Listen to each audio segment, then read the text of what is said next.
Eva, thank you very much. And good afternoon to all of you. Thank you. Well, I am both challenged and delighted. Challenged because the negotiation skills workshops and seminars which I deliver usually last 38 hours. But then Nandini, Eva, and Ian have already negotiated me down to 38 minutes. So that is my challenge, you can just understand.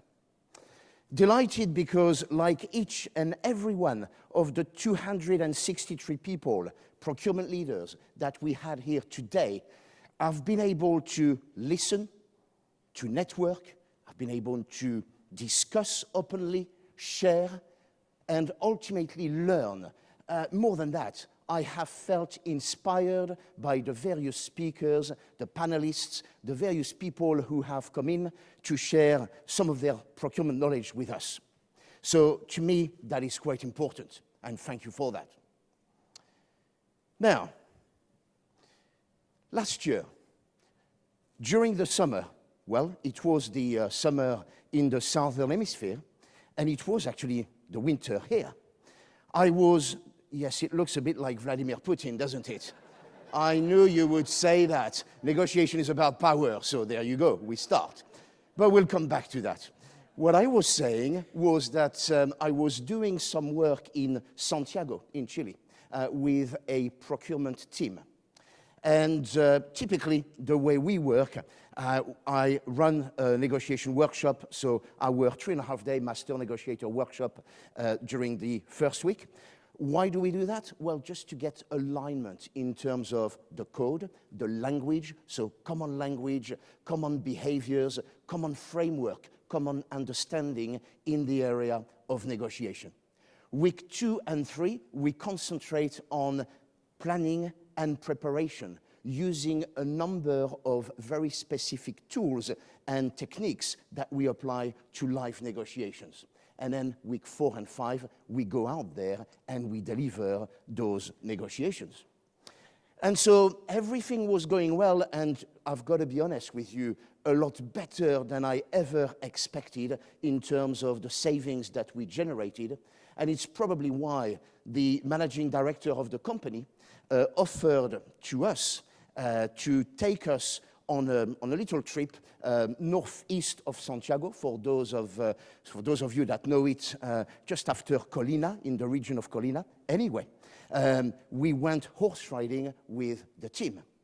And it was there that this picture was taken.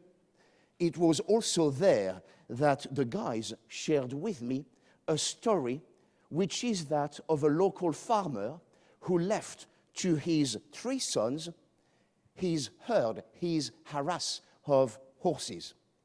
17 horses, to be precise. To the first son, he left half of the horses. To the second son, he left a third of the horses. And to the third son, he left a 1/9 of the horses. The 3 sons started having a discussion, and very quickly they realized that there was a bit of a problem. 17 doesn't divide by 2, it doesn't divide by 3, it doesn't divide by 9. What to do? Well, they started with a civil discussion initially, but very quickly it deteriorated. It deteriorated into a bit of a quarrel, an argument, and before it was too late, and before it deteriorated any further, they decided to go and consult a wise old lady who lived in the neighborhood. The lady listened to them very carefully, and towards the end, she said, well, look, I don't know if it can help you, but you can have my horse if you want. So now, the 3 sons had 18 horses. 18 divided by 2 is 9 horses for the first son. 18 divided by 3 is 6 horses for the second son. 18 divided by 9 is 2 horses for the third son. 9 plus 6 plus 2 equals 17. So they had 1 horse left over, which then they gave back to the old lady. And the point about this story, which is one of my favorite stories, is that, think about it, how many times do you, as procurement leaders, how many times are you facing a seemingly inextricable situation, an insolvable situation, an unresolvable situation, or something that seems to be that way? And yet, if we are able to come up with the 18th horse, if we keep our mind open and if we are creative about it, then it changes everything. And this is the beauty of negotiation. And over the next 30 minutes, this is what I want to do with you. I want to invite you to come up with the 18th horse, not only in your negotiations, but also in your life. And so there is one prerequisite for that. And the prerequisite is that we keep an open mind and that we keep being flexible. But more on that very shortly. This is especially important if you look at the bigger context. And so let's have a look at a number here, which is quite a staggering amount of money, $127 billion. Well, this is the estimated cost of bad negotiation skills to the American economy. Most of that, if you are wondering, being linked to contracts at government level, local government level, federal level, where we engage, we commit to long-term agreements, 5, 10, 15, sometimes more in terms of years. And so we get the contract signed when we do. That's not a given. We get the contract signed and, start year 1, year 2. But of course, very quickly, we realize that the savings that we anticipated are not there. And we look at the contract, but unfortunately, we realize that there are huge get-out clauses attached to us coming out of the contract. And typically, I can tell you where this happens. This happens quite a lot with IT infrastructures, with telecommunications equipment, and so on and so forth. You get the picture. So you don't want to be a victim of those bad negotiation skills, that's for sure. Now, 3 other numbers that I want to share with you, and then I will move on. 1 in 42 people employed to buy or sell receive more than a day's training in negotiation in their role. Only 1 in 14 receive training in the first year of their role in buying or in selling. So, as you can see, the exception rather than the rule. And interestingly and quite paradoxically, we get trained in the area of self-confidence, Excel spreadsheets, technical skills, PowerPoint presentations. You understand. But the skill that is most able to impact on company profitability, well, actually, we probably don't give that much attention, and that's a problem. Okay? And everybody here knows that skilled negotiators have an advantage. Well, on 9.3 out of 10 occasions, they will outperform, they will outsmart the other party. So quite a good advantage to have. But you know this already. Well, actually, just in case you need a reconfirmation of that visually, well, let's just see when was the last time that you were in that situation. Anyway, you get the point. Now, look, we talk about negotiation, and the majority of you will have seen the movie The Negotiator. At the beginning of the movie, Samuel Jackson's wife says to him, well, you are a negotiator, you lie for a living. And already we are approaching some of the common myths and misconceptions about negotiation. It is a capital error which prevails widely that a master negotiator must be a master of the art of deceit. Even the most dazzling negotiation success gained by dishonesty will actually be standing on insecure foundations. A lie always leaves a drop of poison behind. And so negotiation is not about lying. For sure, on occasions, we will need to bluff our way through. But we are not going to go very far with a lie and deception in negotiation. Back in the 1960s, 1969 to be precise, it was Henry Kissinger at the time who defined negotiation as a process of combining conflicting positions into a common position under a decision rule of unanimity, a phenomenon in which the outcome is determined by the process. So he very clearly talked about a process. So negotiation is not a standalone activity, as you can see on the screen here. There are things that happen. And I just want to share with you some of the common pitfalls that you come across in negotiation. So the early part, the building blocks, well, you know, we all do that. You start with an RFP, a tender, you have a bit of a discussion, you explore with the vendors and suppliers on the other side. And yes, of course, you will set your anchors, you will use a bit of preconditioning in order to precondition the suppliers. And then you will get into the negotiation. At some point, you will reach an agreement. But you know what? In my experience over the last 9 years, working with groups all over the world, this is typically and normally where the negotiation stops. Not only in procurement, but also for sales teams. They believe, and by the way, I was one of them. You know, when I was leading a sales team at Anheuser-Busch InBev in the UK and Ireland. And, you know, come on, it takes long enough to negotiate the agreement. Once you get there, well, that's it. My job is done. Now I want to concentrate on something else. But none of us here are much the master negotiator if we stop when the agreement has been reached. Because the process doesn't stop there. Then we need to make sure that it's implemented correctly. I'm probably stating the obvious here, but you know what? It is so obvious that people don't do it. In my experience, they don't do it.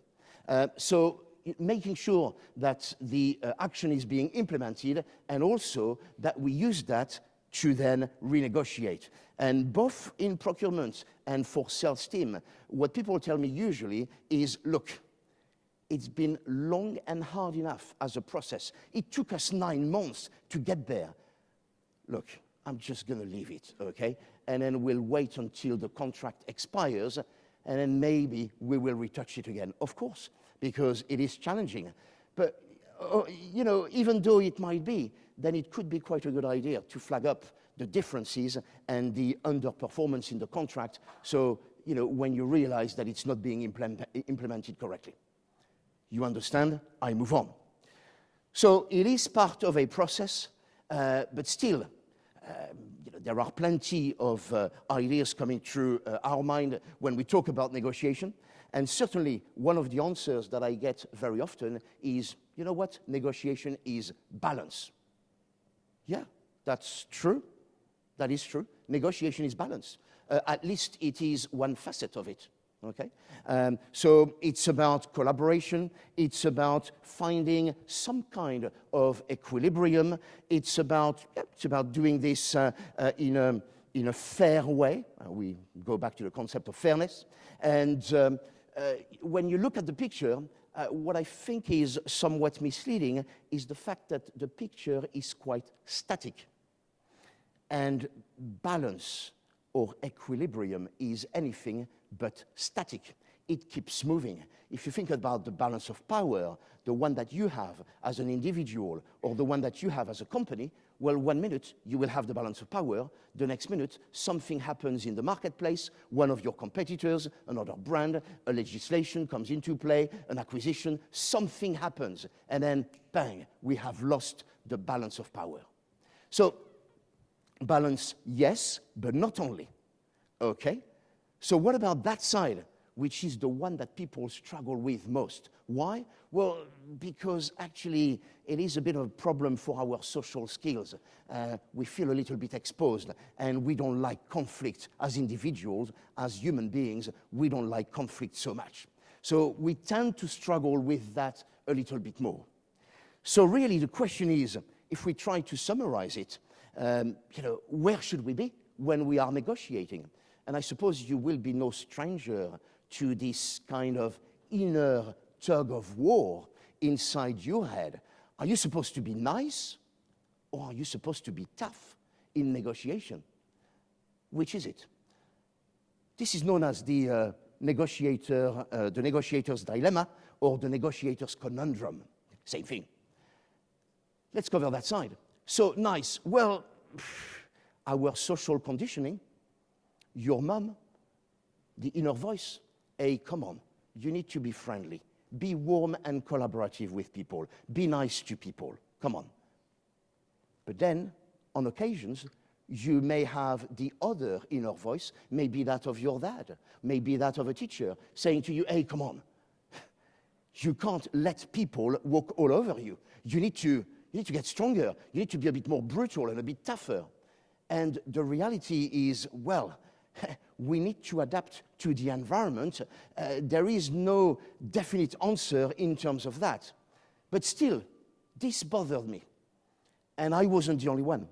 So we started, my friend Eric Hubler, who is an Aikido practitioner and who runs a very successful program, which is called Aikido Management. I recommend it. Eric basically takes all the principles and the mindset, the psychology of the art of Aikido and transfers that to a business environment. A fascinating thing to do. Anyway, we started having a discussion on that. I have known this man for, well, since the age I was 16, so a few years ago. We started having a discussion in terms of balance, and of course what we did, we started confronting our approach. I am certainly, and I don't pretend to be a martial art expert, I'm only a first dan in karate, I'm still learning, but we started having discussion on that and trying to confront our views. So away from the negotiating table, but looking at balance almost physically. And so what we found is that actually balance is a perpetual movement of imbalances continually expressed and readjusted. So, balance is not something that is permanent. Balance is something that you get on occasions in specific areas, but it is not, you need to keep working on it in order to get there. And someone the other day gave me the example of the bike. Of course, on a bike, in order to find balance, well, you need to carry on being in movement. Same here. Okay, so we then shared our findings, and Eva already did the promotion in a much better way than I could ever do. So in the Equilibrist. So the Equilibrist, I know it often surprises people because people expect a book on negotiation. It's not. It's more a book on core values and leadership and behaviors, but not so much on negotiation, although we touch on it. So the Equilibrist, and then, of course, as the thinking developed, then we needed to have a model to work with in terms of negotiations. So this is a model. This is the model that we use in negotiation. First of all, we need to recognize the environment in which we are. So where are we? We know that negotiations are very unique environments. Life is a series of negotiations. So not one negotiation is like another. So if you start at the top, and yes, I know you are looking at that word, but I checked it in the Oxford Dictionary of English. There is such a word as dickering, I suppose being a complete dick, okay? So you know what that means. It's about manipulation, heavy-handed tactics. It's about deception. It's about, the use of, almost, bordering on fraud for some of those tactics. So, and it is one of the negotiation environments we need to mention, because sometimes you will be exposed to people who are acting or behaving in those ways. But we certainly do not advocate that people should be there. That is not where you will get the advantage in your negotiations. So if I try to summarize the compass, well, basically, if you remember the slide about the nice and tough, well, this is exactly it. So on the right-hand side, you've got competitive negotiations. So, tough environments where, usually people talk about one-off negotiations. It's very focused on price. We don't care about the relationship. It's very much win-lose in terms of negotiation. We don't spend a lot of time. There is not a lot of process. There is not a lot of trust between the parties. It doesn't take a lot of time, okay? There will be one winner, one loser. If you get 90% of the money, I get 10% of the money. If you get 10%, or if you get 30% of the money, I will get 70%, and so on, okay? Which is why it is known as distributive negotiation. Don't want to be too theoretical here, but distributive negotiation. Why? Well, because we don't create any value. We just distribute it. We just claim the value. We are trying to do better than the other guy, okay? So that's one side of it. And between you and I, by the way, I'm saying between you and I, there's more than 200 people here, but okay. No, as a personal comment, I should say, this is the side of the compass that people are most uncomfortable about. Why? Well, because it challenges our social values and our social core. Because most of you, myself included, most of you will be on the other side quite naturally. We are trying to build trust, work for the long term. We are trying to develop a relationship. We are trying to go into win-win and long-term strategic alliances with our suppliers. Ideally, that's what we are trying to do. Not always, because some suppliers will just not go in that category, and you will be quite happy that they stay in the other category. So one of the exercises that we do quite often, it's quite fun to do, is to actually look at the list of suppliers and try to map out where they are on the compass. And there was a guy in the Netherlands last month, and he said to me, well, look, we've got more than 600 suppliers, so I'm not going to put 600 pins on the wall. I said, look, come on. Yes, I understand, but you must have an 80-20. You must have, 17 suppliers that represent the biggest part of the business, your biggest amount of savings, your biggest revenue, you understand. So that allows you to then define a negotiation strategy and then align the behaviors not only of the procurement team, but also of the business. So, having a common framework, having a common approach.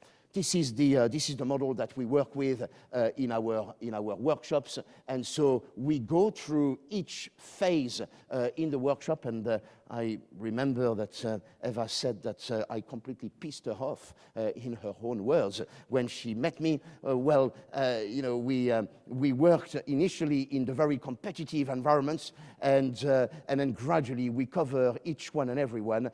We also have a behavioral matrix, you can just imagine, and so there are behaviors that are attached to those environments. Okay, right. I'll move on. Of course, we talk about negotiation, and I said initially, negotiation is about power, and you know this. a skilled negotiator is a person who is able to exercise power over the other party. This morning, a number of speakers, a number of panelists talked not so much about power, but a little bit more subtle. They talked about influencing skills, the ability for procurement leaders to actually push the agenda and make sure that your voice is heard. So power is an important element in negotiation, without any doubt.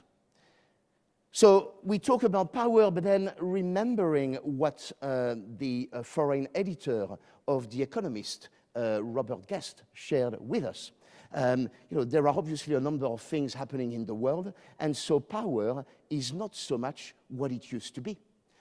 If some of you have read back in 2013 the book from Moises Naim, The End of Power, he came up with the concept of power decay. And so what he said was that power is easier to get, harder to use, and easier to lose. And so where does that leave us exactly in terms of negotiation? Well, I want to share some personal learning over the last 9 years running iNegotiate, delivering workshops pretty much all over the world with teams in procurement and in sales. And it's very interesting because some of the things that I'm going to learn, that I'm going to share with you, are actually nothing to do with the country or the company or the culture or the number of people or the function. It could be anything. What we need to understand, and I think you all do in this room, is that negotiation is about psychology. And so we are all human beings, and therefore there will be psychological biases that we will fall into quite easily on occasions. And so we need to be careful, okay? The first one that I want to share with you, I will borrow it from my good friend, Frank Underwood, who says, in my best American accent, who says, if you don't like how the table is set, then turn over the table. I keep saying that to Claire, but she doesn't listen to me. Okay. Anyway, with the French accent doesn't work so well, but you get the idea. Okay. Now, I think it was a Captain Harry Thetford this morning who mentioned about the need to be present at the meeting. And I couldn't agree more with that statement. And of course, talking about what we've just talked about, actually, there is another saying and another quote, which most of you will know, which is that, if you are not at the table, then you are at the menu. And so, you are on the menu, sorry. You are on the menu, speak English. If the procurement team is not at the table, well, clearly, you are exposing yourself. You need to be there. You need to be present and push your agenda through. Otherwise, you don't have much of a chance. So, key things for me, key learnings. Well, the first one is about planning and preparation. Now, I'm not going to surprise you because everyone in this room knows about that. Yes, I know you know. But again, with all the workshops that we run over the world, this is the most, the weakest thing that I find that people do, both in procurement and in sales. The tendency is that, people think, well, do you know what? I'm just going to wing it. I'm just going to wing it. Well, you can wing it if it's a $60 negotiation. You cannot wing it if it's a 60 million, negotiation. You just can't. One of my ex-bosses used to say to me, PPP leads to PPP. You've heard that before. Piece poor preparation leads to piece poor performance. General Dwight Eisenhower said that in a much smarter way. And he said, well, look, in preparing for battle, I have always found that plans are useless, but planning indispensable. And that is such an important thing in negotiation. we go there with our assumptions, and all of us with our ego, with our experience. We think, hey, come on. Hey, I've been doing this job for the last 20 or 25 years. I know what I am doing. It's okay. We can go there, okay? We'll do it. We'll wing it. We'll show them how it's done. Quite often I get that from people. We'll show them how it's done. Getting into a very competitive mode. Very dangerous, okay? Very dangerous. We need to do our planning and preparation correctly, and it needs to be in the right order. So 88% preparation, 12% negotiation, and not the other way around like I often hear, okay? So planning, preparation, massively important. The next one, well, of course, getting inside the other party's head. Getting inside the other party's head, trying to see it from their perspective. And look, if we do our planning and preparation correctly, then of course it will be much easier to get inside the other party's head. In order to do that, well, we've got to remain quite open, and we've got to do our homework. Now, I'll share something with you that happens almost inevitably with every workshop. We run a negotiation workshop, the Master Negotiator workshop, an immersive course on psychology and negotiation skills. And in the early stages of the course, we ask people week after week. So week one, we are in Moscow, and we say to people, okay, so you are buyers, you are senior buyers. Guys, who has the power in negotiation? Is it you, the buyers, the procurement people, or is it them, the sellers or the suppliers? What do you think they answer to me or to us every time? The buyers, they say the opposite. They say it's the sellers. They say I say, are you sure, guys? They say, yeah, of course, because without them, we can't get access to the brands, to the volumes. We can't make our business run. We need them in order to make it work. I'm staying there in the middle. I'm thinking, interesting. I wish I could film that, but there are issues linked to confidentiality. You do understand. 2 weeks later, in Dubai, in Calgary, wherever you want it to be, and this time I am with a group of sellers, and I say, guys, who has the power in negotiation? Is it you, the sellers, the suppliers, or is it them, the buyers? Do you know what they say to me invariably, almost invariably? They say to me, it's them, it's the buyers. They run the show. They know, they have got the power. They know what they are doing. And, we just have to supply them and shut our mouth and listen to them and pay their 90-day payment terms, which was mentioned earlier today, and so on and so forth. The reality is much more leveled than we think it is. Okay, and if you talk to expert hostage negotiators, what they will say to you is that actually the power is in the eye of the beholder. Whoever thinks they have power, they do. Okay, so there are exceptions. I'm not completely naive. There are exceptions in your jobs. Of course, you will come across suppliers who are in a highly monopolistic situation, and you may feel like you don't have a plan B or other options. It may happen. But then in that case, we need to work on that and develop those options, and that's what I am sure you are doing. Okay. If we move on, one thing that is really important to me, and I hesitated putting that first, but planning and preparation has got to go first. What is this? Well, it's all about flexibility.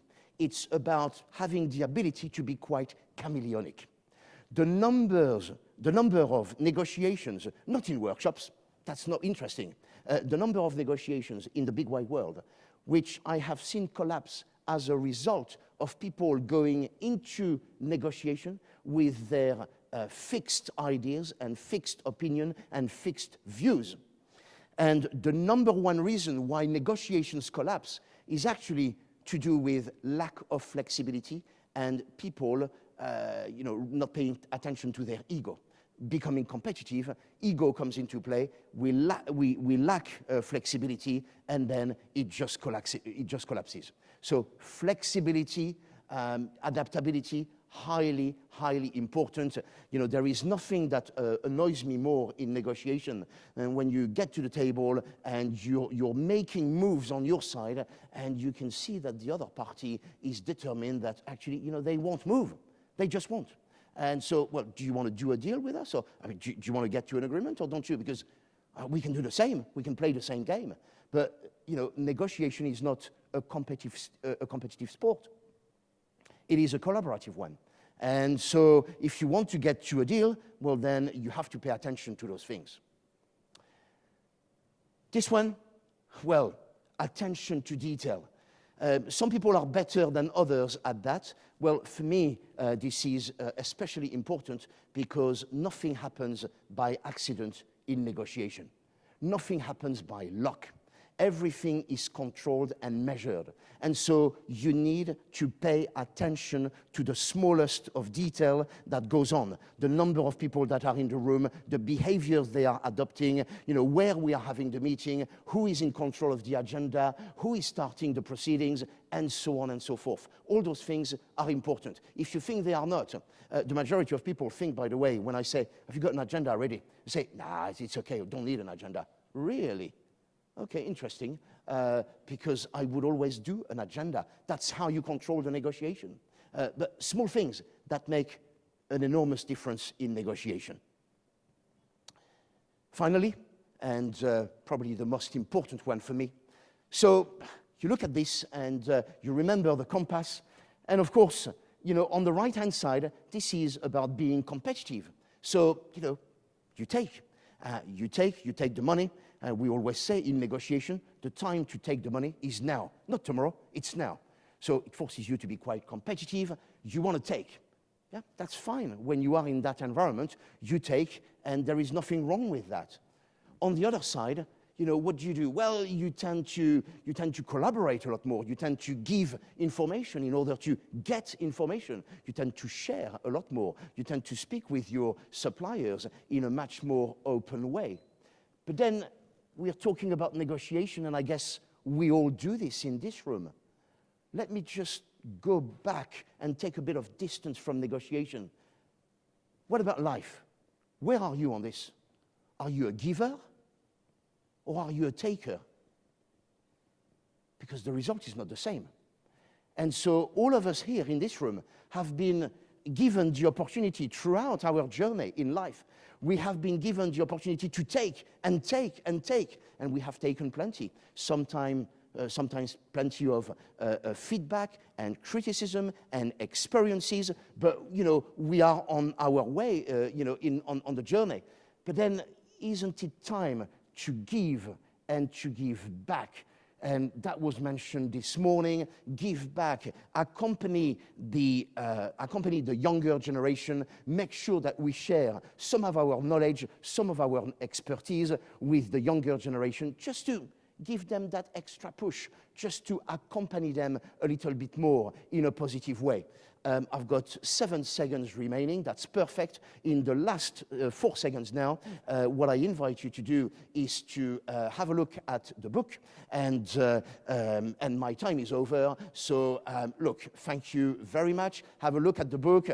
Balance is fragile. It is a difficult thing to achieve. So I encourage you to concentrate on balance. I'm going to be here for until the end of the Congress. If you have any questions, it will be my pleasure to interact with you. If you don't mind interacting with a Frenchman, if you do, then, well, you know, maybe we won't interact. But no, seriously, you know, I welcome any questions, and I'll see you out there. Thank you.